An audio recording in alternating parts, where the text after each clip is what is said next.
close down the inside.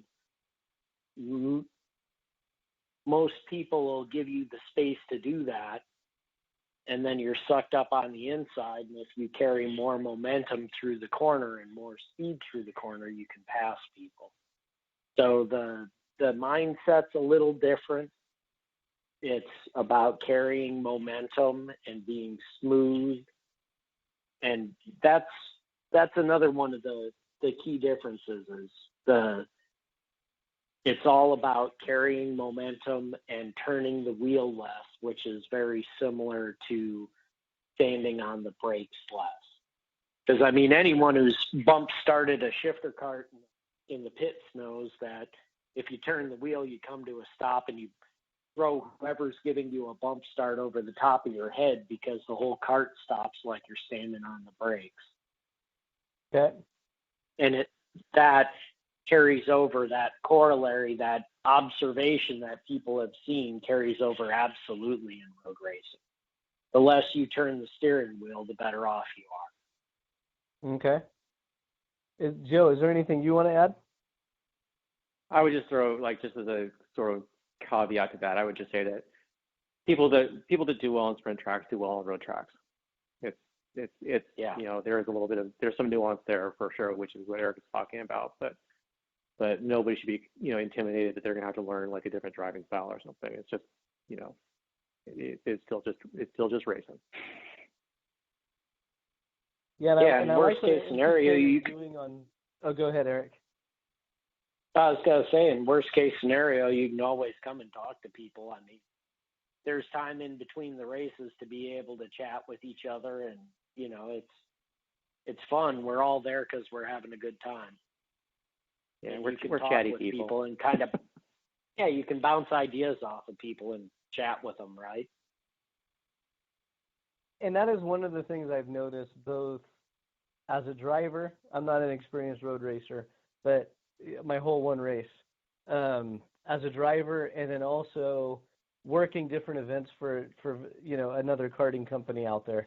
And when you're doing customer support at the road race stuff, you almost get lost because it's not a aggressive, fast-paced schedule. Everyone's pretty laid back. I mean, the racing on the track is still intense and good, but everyone in the pits is very laid back. Unless you have a major problem, you're easily going to make it out for your next session, which is a nice thing about the way the road race stuff works. I felt when I went out there last year, I had plenty of time to kind of throw away 2 or 3 sessions to learn the track, to learn how to get up to speed and do all that stuff. And I still had plenty of track time at the end of the day to actually, find the bottom, find full throttle. And that was a nice thing about the road race stuff, of laid back, but a lot of track time. So my recollection of you finding full throttle is, I seem to recall that you set fast lap in your group. No, I missed it by a tenth. I think I missed it by a tenth. Out. Yeah, so yeah, you showed up. That's a.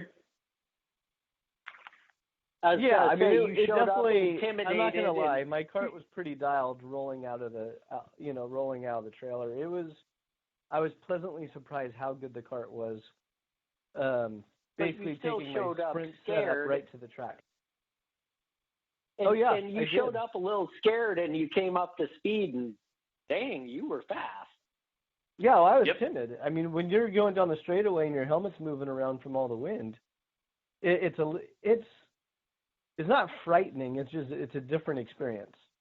It's different. Hearing the front rotors howling in the wind is just a different experience. Actually experiencing downforce from the nose cone. There's a few times in a corner where I had lifted, and if I didn't lift and I carried more speed, it actually would have been a lot better for me. Because when I lifted, I just felt the front end get light. It's like, oh, okay. And a lot of these things, it happens in sprint racing, but not to the effect that it was in the road race stuff. So no, it was very enjoyable. I actually can't wait till first Saturday. And then to get to the schedule, it looks like the NCK guys, they're saying the gates open at 7 a.m. Do you know if they're allowing camping? I don't know that right now. Do you, Joe? I don't. I don't. But my expectation is it's probably not. Okay. So But for those of you that there aren't is familiar with usually- NCK, Well, here go and ahead, Erik. I What just I want was to going correct. to say There is frequently we aren't paying for camping and hookups and all that other stuff. The group isn't, but out in front of the gate at Thunderhill on the right-hand side as you turn down, I think it's Tom McCarthy Way is where it's at. There are spots where you can pull off and you can sleep right there in front of the track entrance. So it's not camping per se with hookups and all that other good garbage, but there's a place where you can show up early and, you know, sleep in your car or RV or whatever you happen to bring with you. Okay. Yeah, there's a bunch of people doing it. A bunch of people are doing it? Yeah. Okay. Whether or not the gates are open or there's camping on the property? Yep. Correct. Okay. Yeah, because it shows right now gates will be open at 7 a.m. And for the ones that want to show up for this introduction to road racing, you just show up, bring your money. It's $50 for the entry fee plus whatever your racing expenses are, and you'll just pay the morning of. And for those that actually want to do a racing event all day long in a structured group, because you've done the road race stuff before, then you want to go to dlbracing.com and click on the calendar. Go to June 29th and click on the NCK link so you can register there. Do you guys know if pre-registration is closed yet? I don't believe it has. Usually it'll close Friday-ish, so you've got a day to go.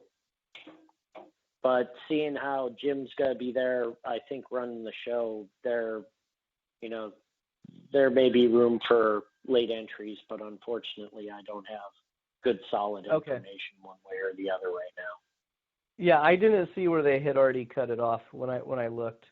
So for those of you that are new to this I think it's still open because I just checked on for mine and it definitely has the edit registration button still active. So I assume that means you could also put in a new entry. Okay, good deal. So again, Saturday, June 29th, the gates open at 7 a.m. The first 20 minutes of practice starts at 9 a.m. And that first session is going to be dedicated to bringing these guys up to speed road racing. And then it looks like at 10:30 they're going to have practice. Practice till 10:30. And from there on out, they're just going to kind of split the groups up and see how many of these intro to road racers we have show up and schedule the day that way. Any last things you guys want to share? Joe? It's fun. It's a good time. There's a bunch of good people out there.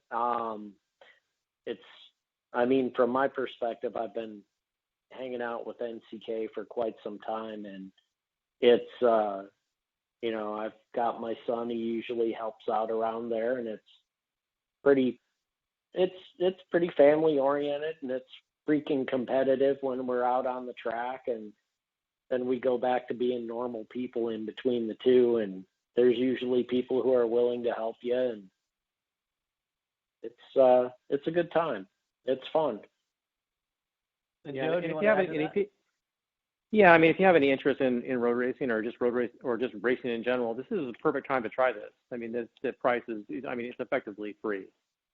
The club's obviously not making money off of this, and this is sort of a rare opportunity to get out on a big track in a kart. That not the kind of opportunity that comes along every day. So if anybody feels like they have any interest, this is the time to do it. Yeah, because normally come support your local club. 300 to 400. I think depends on the track and the event. Obviously, our costs are dictated a lot by where we're running. But yeah, I mean it's hundreds of dollars normally to race. Yeah, and again for the intro to road race, $50. Yep. Deep. Yep. Heck, What was that's that, Erik? the cost of going to Dixon or Davis and going and running a sprint race day, which if you really think about it, you've got green white checkers for you've got usually a 5-minute practice, green white checker for qualifying, and you've got 2 or 3 heat races. So if you add up all those laps, figure 15 lap main, 10 lap heat, two sessions, so we're 35 laps, and then qualify green white checkers, so there's 3 laps and then some practice, right? At your average 30-second track, you're talking 15 minutes of track time, thereabouts, maybe 20, all said and done. Yeah. And you figure for road racing, if you show up and you run with us, you get, oh gosh, what is it? 70 minutes is what I calculated. I calculated 70 minutes from my last event, and I sat out 2 sessions. And that I think it's usually about an hour and a half practice, and then if you run in 3 classes, it's a 25-minute race and then 2 20-minute races. So it's, albeit, when we're not running the special, it's more money. But if you look at the dollars per unit track time, it's actually lower than it is running at sprint tracks. Yeah. Oh, and actually, real quickly on that topic, before I forget, sprint racers, when we're talking about 70 minutes, 90 minutes, an hour and a half, it's not like doing 6 laps at Dixon and you're whipped. Physically, it's easier to do the road race compared to the same amount of laps at a sprint track. So just keep that in mind as well. That's which definitely, for me is a great true. appeal. Yeah, for me that's a great appeal. I don't have the free time to go out to a sprint track once a week and stay in shape in my shifter. And it's nice still being able to race a shifter, go a little bit faster, try out some new tracks I've never been on, and not just crawling out of my cart. Joe, you want to add to that? No, I would just agree with that. I mean, it's an order of magnitude less, taxing on your body to road race than it is to sprint race. Yeah, absolutely. Well, I definitely appreciate you guys taking the time tonight. And hey, thank you for having provided us on. some good. Yeah, again, I'm a fan. You guys have been trying to get me in a cart out there for a long time. I tried it out, and I'm definitely a fan. So it's just spreading the word. It's a karting event. It's a fun karting event. That's kind of my deal now, is I want to spread the word about fun karting events, and this falls into that category. I'm glad to have you with a 99 setup coming and running with us knuckleheads. We've got a very stable 99 group, 99 meaning 99 Honda, and those things are they're very robust motor. Yes, you can run a season on them absolutely easily. And I mean, you figure we're doing in many places 30 seconds at a crack at full throttle, like full throttle. And you can go a couple of days on a piston. I mean, you could get by running, changing a piston at the beginning of the season and mid-season, and other than keeping up on reads and making sure nothing's broken, that's a reason